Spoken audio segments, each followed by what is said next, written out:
Okay, this is Chris Paukert, Editor-in-Chief of Winding Road, and I'm responding to the Ask It questions. I just got back from a nice long weekend with the Bentley Brooklands, and I thought I'd answer a few of the reader inquiries here. Diesel had asked, on the crowd attraction scale, where does it rate versus other cars you've had on hand? And I would say that it's very, very high up there. We took the car to a lot of different places, including a luxury outdoor lifestyle center mall where we valeted it and had dinner outside. So that we could watch people's reaction to it, and the Lotus Elise, various Porsches, and an S-Class that were parked there essentially all disappeared from view.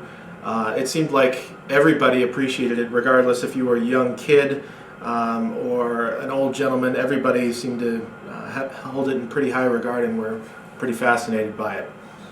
That same reader, Diesel, had also asked, does the torque feel bottomless, or in the modern era is it getting a bit passé given all of the weight involved? You're never unaware of the weight of this car. It's a substantial car in every way, shape, and form, but yes, the torque feels completely bottomless.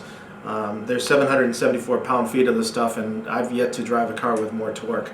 The transmission is an older unit, and it likes to shift into 6th gear very quickly, however, so it can occasionally be caught out, so it's kind of nice to have all of that on tap at all times.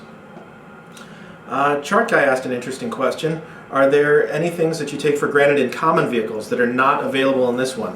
Whether it's the ability to make a U-turn without using 6 lanes, or perhaps it's a cup holder. Just curious what you cannot do with a Bentley Brooklands that you might be able to do in a Honda Civic. It's a great question, and this is a new car, but at its core, the bones are older, and they haven't, with the small volume, seen fit to update some of the convenience items, like the cup holder. There is one. But it's pretty flimsy, although I suppose they could make you a bespoke one if you were willing to pay Bentley folks enough money.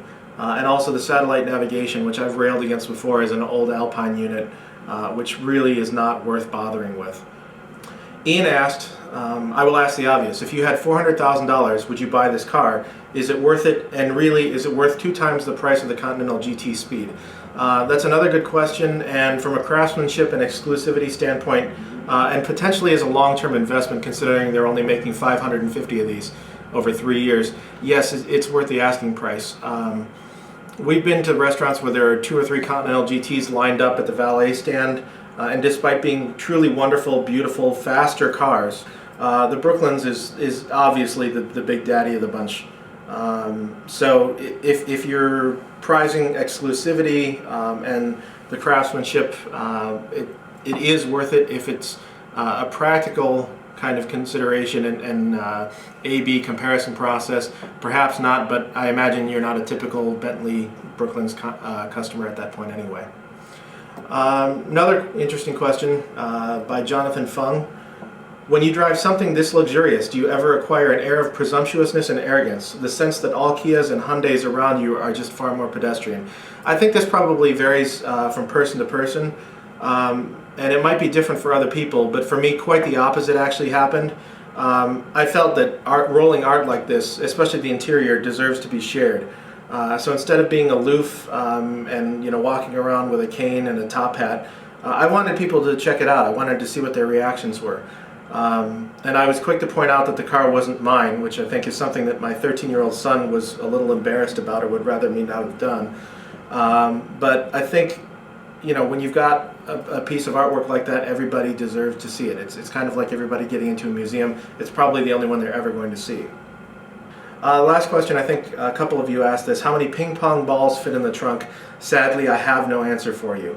I will tell you that it's not quite as deep as one would expect of a trunk of that size, and that's largely, again, the older bones and the rear drive hardware getting in the way.